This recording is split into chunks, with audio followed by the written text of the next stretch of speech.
Hi guys, and welcome to my channel. My name is Carol and the name of my channel is My Blessed Nest.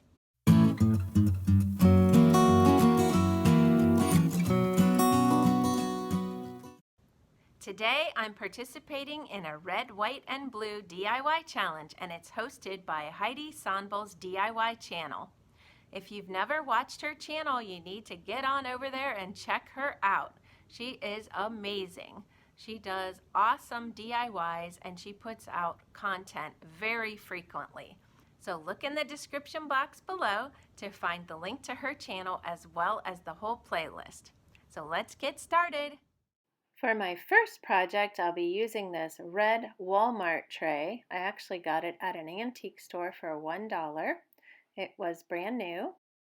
I will also be using these cool foam stamps that I purchased in a thrift haul a while back for $2. I spent a little bit of time placing the stamps and wording where I wanted it. And right now I have a piece of paper that I traced some lettering right off my Mac computer screen because my printer wouldn't work today. So I'm tracing out the words here with my pencil, and I have graphite paper between my paper and the tray. After I'm all finished tracing my letters, I take out the graphite paper and remove my pattern. And then I'm going to place my stamps where I want them on the tray. Since I had never used these stamps before, I had a practice paper here, and I played around with them a while just to get the feel of it. Now it's go time. I'm getting ready to use some navy blue paint for my first word. The way you use these stamps is you take a brush and you brush on the paint right onto the raised part of the stamp. And you have to put a good amount on there. And then you just line it up and press it where you want the stamp to be. Then I just repeated the procedure for the rest of the stamps. Here I decided to use a paint pen to paint on the wording that I traced on in the middle of the tray. It was really simple to work with on the metal tray, and I had to put about 3 coats on. And lastly, I went through the same process for the last 3 letters with the foam stamps. If you don't have the foam stamps, you could also use stencils, or you could print out the pattern on your computer for the whole wording, or you could freehand it. Here's a little sneak peek of how it turned out. Sorry for the glare. You'll get a better look at it at the end of the video.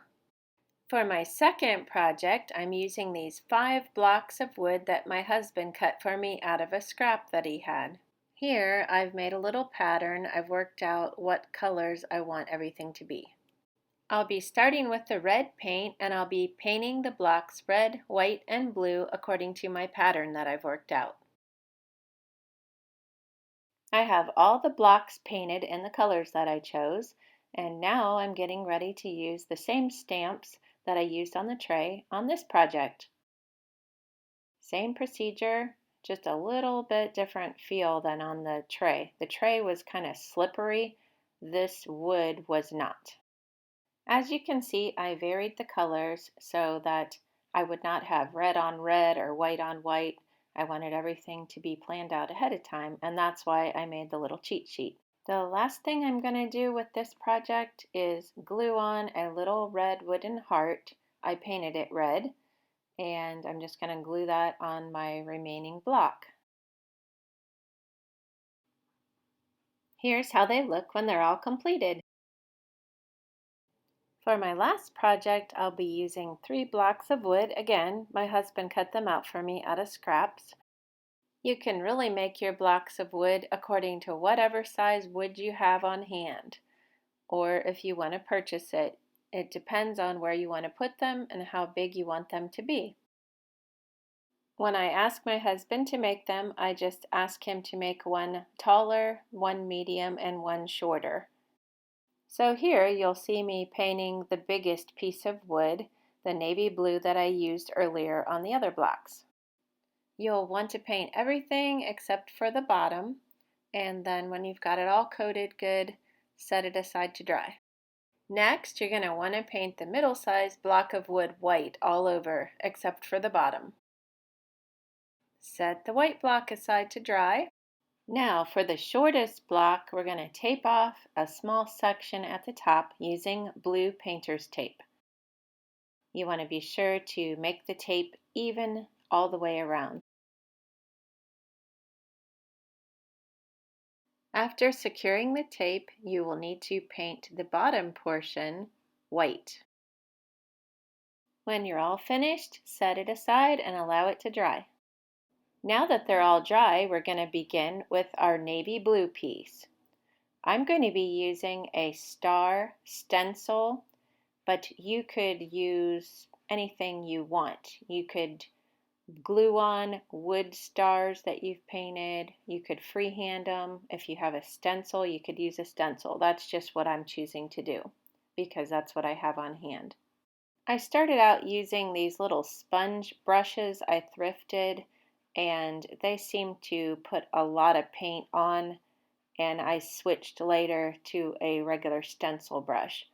But when you're stenciling, be sure to hold the pattern down tight. It's best if you can tape it down, but since this was such a small area and I had such a big stencil, I couldn't do that, so I just had to hold it real tight. And then don't use too much paint. Use a little pouncing motion, and if you put too much paint on, it will bleed through. And if that happens, you'll just have to paint over it and start over. We are now going to work on the middle-sized piece of wood that we painted white. Here I'm measuring off with tape so that I can stripe some red stripes. So I decided to start at the top and put a piece of painter's tape evenly all around. Next, I will take a piece of painter's tape and put it as a marker only for my stripe. After I have that down, then I will put another piece of tape all the way around. Then I'll just keep moving that marker tape so that I have my stripes even.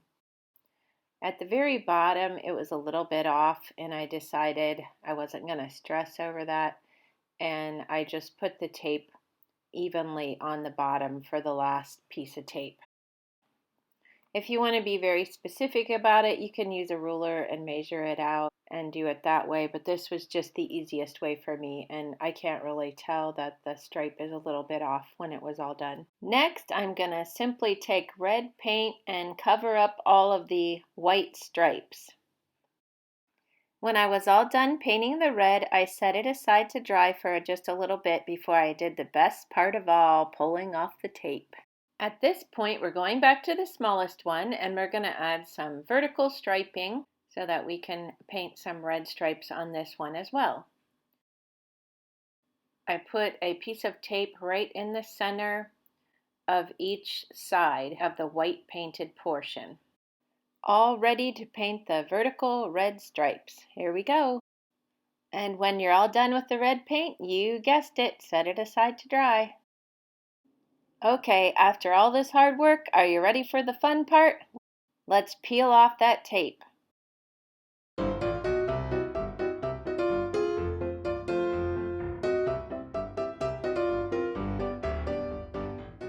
After you remove the tape, if you have any bleed through, just touch it up with a paintbrush. Here you go, some more tape peeling fun. This is the best part of the whole project, so satisfying.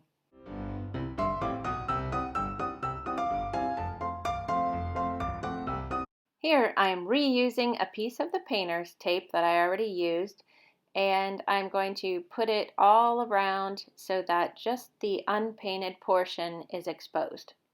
Make it level all the way around the block. Don't worry if you don't get this exactly perfect, and when you're done painting there's still a little bit of the raw wood exposed because we're going to be putting some twine around there anyway. Once the tape is secure, let's get started and paint it a navy blue on the top. When you're finished, set that aside to dry. The little one's all dry here, so I'm peeling off the painter's tape. I'm using the same procedure that I did on the tallest block to stencil some stars onto the top where the navy blue is, one on each side. When you are stenciling, it is good to have a paper towel handy so you can blot off if you have too much paint on your paintbrush. When my husband cut the blocks of wood for me, I had him drill a hole in the top right in the middle of each block. Now I'm going to take some twine that I've cut to the size I want, and I'm going to hot glue down in the hole and just poke that little piece of twine right down into each hole. After you've done that to each of the blocks of wood, you're going to want to take some more twine and just wrap it around near the top of each block of wood. I put a little glue on to get started. Put the twine down and be careful not to burn yourself. I use a little wooden stick to kind of press it down into the hot glue. And then just wrap it around as many times as you like the look of. Keep it tight so it doesn't buckle. When you have the desired amount of twine, just take your scissors and trim it, and then you're simply going to glue that down. I made sure to glue the first piece and the last piece on the same side so I could make that the back. Let's see what everything looks like all finished. Here's what I made out of the Walmart tin plate. The total cost for this project was the $1 that I paid at the antique store for the plate. Next, I made the little I Love the USA blocks. Zero cost. I had everything on hand for that. Here's another way you can display it.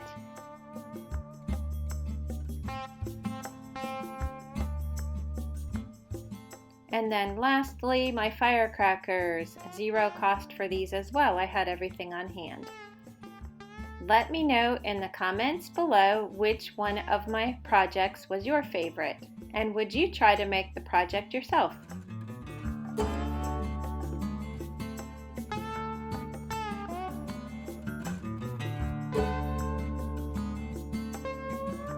Don't forget to check out the playlist and Heidi's channel. On Sunday, I'll be participating in another collab that involves a birdhouse. If you'd like to follow me on Instagram, I'll link that below. Thanks for watching, and I'll see you next time. Bye-bye. Thanks for watching, and I'll...